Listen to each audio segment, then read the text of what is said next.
اپنے بچوں اور بچیوں کے ساتھ ہفتے میں ایک آدھ دن بیٹھیے، کچھ اسلامی کتابوں کا مطالعہ کیجیے، جس زبان میں آپ کر سکتے ہو کیجیے۔ کتابوں کے مطالعے کی عادت مسلمانوں میں سب سے کم ہے۔ ہمارے ہاں ہوٹلوں پر تو لائن لگتی ہے، دلی کے کئی ہوٹل ایسے ہیں جہاں لائن لگانی پڑتی ہے، اندر جا ہی نہیں سکتے آپ بغیر لائن کے۔ امریکہ میں نے اپنی آنکھوں سے کتابوں کی دکانوں پر لائن دیکھی ہے۔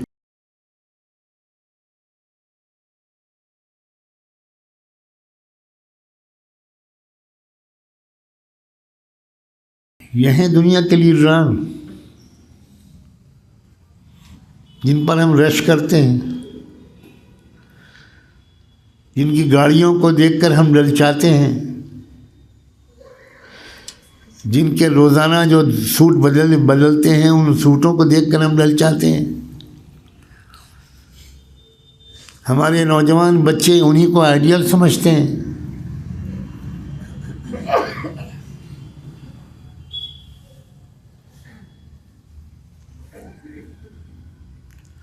یعنی مغربی تہذیب کا گھناؤنا پن اپنی آخری عروج پر ہے، آخری عروج پر ہے۔ میں پوری بات کھل کر میں معافی چاہتا ہوں، مسجد میں نہیں کہہ پا رہا ہوں۔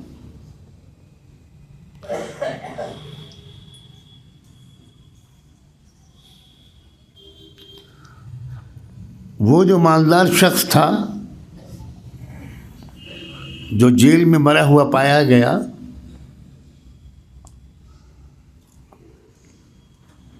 کوئی کہتا ہے اس نے خودکشی کی، کوئی کہتا ہے اس کو مار ڈالا گیا۔ وہ پوری دنیا کے ان ابھرتے ہوئے لیڈروں پر نظر رکھتا تھا جو کل کو شاید اپنے ملک کے پرائم منسٹر بن جائیں، شاید اپنے ملک کے پریزیڈنٹ بن جائیں۔ وہ پہلے سے نظر رکھتا تھا کون جینیس لوگ ہیں فلاں ملک کے، ان نوجوانوں کو جو ابھی کچھ بنے نہیں ہیں، بن سکتے ہیں آئندہ چند سالوں میں، ان کو پھنساتا تھا چھوٹی کم عمر لڑکیوں کے ساتھ اور ان کا ویڈیو بناتا تھا۔ اور جب وہ صدر بن جاتے تھے، وزیر اعظم بن جاتے تھے، ان کو بنوانے میں بھی اس کا حصہ ہوتا تھا، یہ ایک الگ موضوع ہے۔ تو اس کے بعد وہ ان کو بلیک میل کرتا تھا کہ اگر تم نے ہماری بات نہ مانی تو ہم تمہارا یہ ویڈیو تمہارے ملک میں پھیلا دیں گے۔ تو ایک ایک بات مانتا چلا گیا، ایک ایک بات مانتے چلے آتے تھے حکام۔ دنیا کی مختلف حکومتیں بہت سی ایسی باتیں مان رہی ہیں کہ بہت واقف لوگوں کے بھی سمجھ میں نہیں آ رہا ہے کہ ہمارے ملک کا یہ لیڈر اتنا جھک کر کیوں ہر بات مان رہا ہے۔ جاننے والے جانتے ہیں کہ وہ کیوں اتنا جھک کر ہر بات مان رہا ہے، اس لیے کہ اس کی اتنی ننگی تصویریں ہیں اس کے پاس کہ وہ جس دن پبلش کر دے گا شاید اس شخص کے پاس زہر کھا لینے اور گولی مار لینے کے سوا کوئی اور راستہ ہی نہیں رہے، وہ منہ دکھانے کے لائق ہی نہیں رہے۔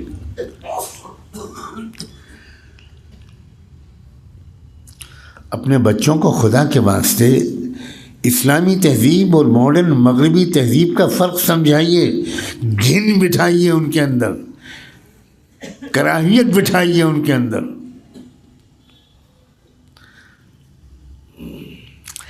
اس کو کافی مت سمجھیے، جتنے اسلام پر عمل کر رہے ہیں اس کو کافی مت سمجھیے۔ میں بڑے احترام کے ساتھ کہہ رہا ہوں، اسے کافی مت سمجھیے۔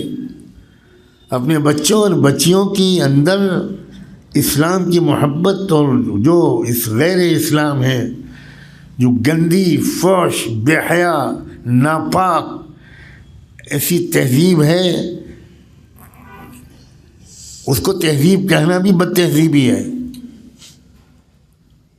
اس کی کراہیت بٹھائیے۔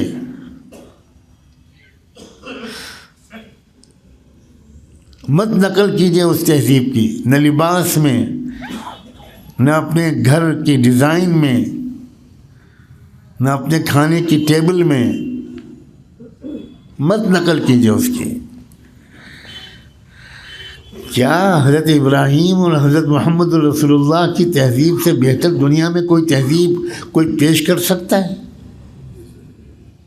کوئی دکھا سکتا ہے؟ اس تہذیب میں ماں کے ساتھ کیا برتاؤ ہے اور اس تہذیب میں ماں کے ساتھ کیا برتاؤ ہے؟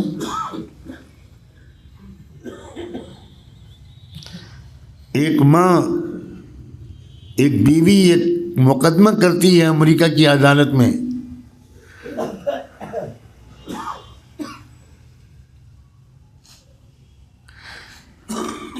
ایک شوہر یہ مقدمہ کرتا ہے امریکہ کی ایک عدالت میں کہ میری بیوی مجھ کو اپنے پاس نہیں آنے دیتی، میری بیوی اپنی سیکسول جنسی خواہش کو کتے سے پورا کرتی ہے۔ میری لڑکھڑا رہی ہے زبان۔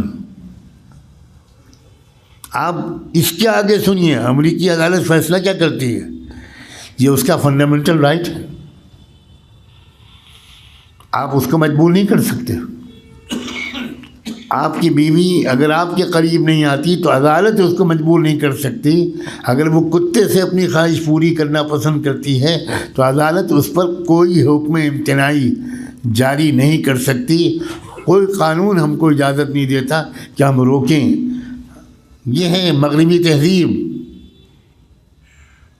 لا حول ولا قوت الا باللہ، لا حول ولا قوت الا باللہ۔ اور وہ ہمارے معاشرے میں بھی پھیل رہی ہیں، چیزیں بہت پھیل رہی ہیں۔ فیملی سسٹم ٹوٹ رہا ہے، لڑکے لڑکیوں کی دوستیاں وہ حد سے آگے بڑھتی چلی جا رہی ہیں، اور پیرنٹس بڑے ماڈرن آؤٹ لک کے سہارا لے کر وہ بچیوں کو آزادی دے رہے ہیں۔ موبائل نے تباہ کر دیا ہے۔ لڑکیاں مرتد ہو رہی ہیں، اور ایک پوری یلغار ہے مسلم لڑکیوں کے اسلام پر، ان کے ایمان پر۔ ان سے اسلام اور ایمان کو چھین لینے کے لیے لاکھوں کروڑوں ڈالر مخصوص کیے گئے ہیں۔ خدا کے لیے ذرا زندہ ضمیری کا ثبوت دیجیے، کم سے کم اپنے گھر کو بچا کر رکھیے۔ اپنے بچوں اور بچیوں کے ساتھ ہفتے میں ایک آدھ دن بیٹھیے، کچھ اسلامی کتابوں کا مطالعہ کیجیے، جس زبان میں آپ کر سکتے ہو کیجیے۔ کتابوں کے مطالعے کی عادت مسلمانوں میں سب سے کم ہے۔ ہمارے ہاں ہوٹلوں پر تو لائن لگتی ہے۔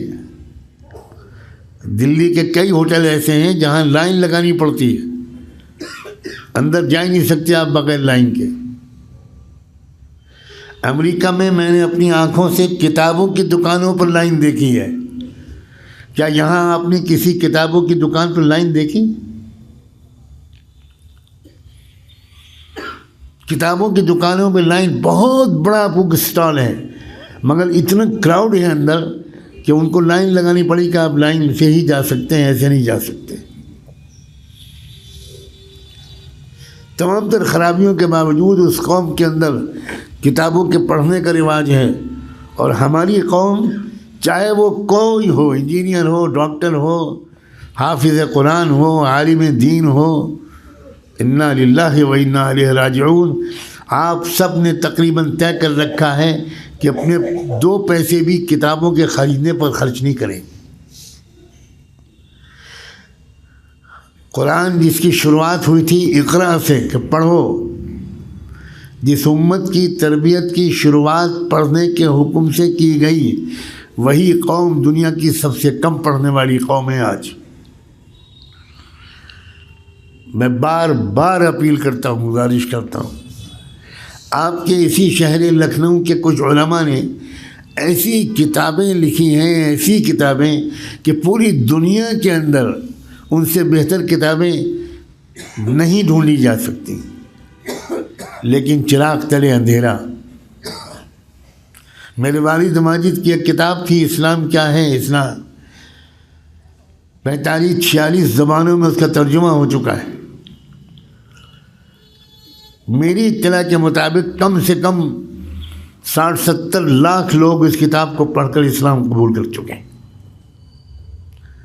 پوری دنیا میں پھیلی ہوئی ہے وہ، سب سے کم پڑھی جاتی ہے تو لکھنؤ میں، ہر زبان میں موجود ہے وہ، انگلش میں، اسپینش میں، فرینچ میں، ہندی میں، گجراتی میں، ملیالم میں، بنگالی میں، ہر زبان میں موجود ہے۔ حضرت مولانا ابوالحسن علی ندوی کی ایک کتاب ہے انسانی دنیا پر مسلمانوں کے عروج و زوال کا اثر، اسلام ان دا ورلڈ، جس کا انگریزی ترجمہ ہے۔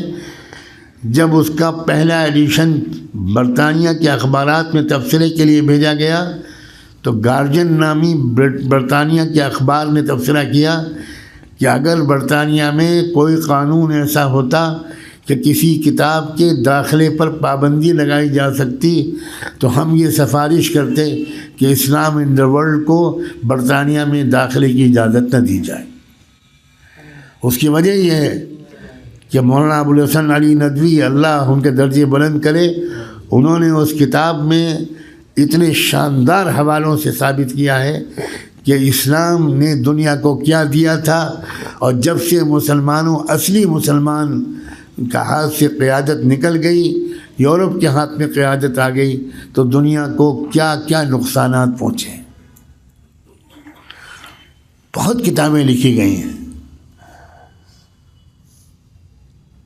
سید سلمان ندوی رحمۃ اللہ علیہ کی ایک کتاب ہے حضرت محمد الرسول اللہ کی سیرت پر، ان کے 8 لیکچرز ہیں جو انہوں نے چنئی مدراس میں ایک بڑی ایجوکیشنل سوسائٹی کی طرف سے بلائے گئے اجلاس میں 8 لیکچرز دیے تھے۔ محمد دا آئیڈیل پروفٹ، انگریزی میں اس کتاب کا نام ہے۔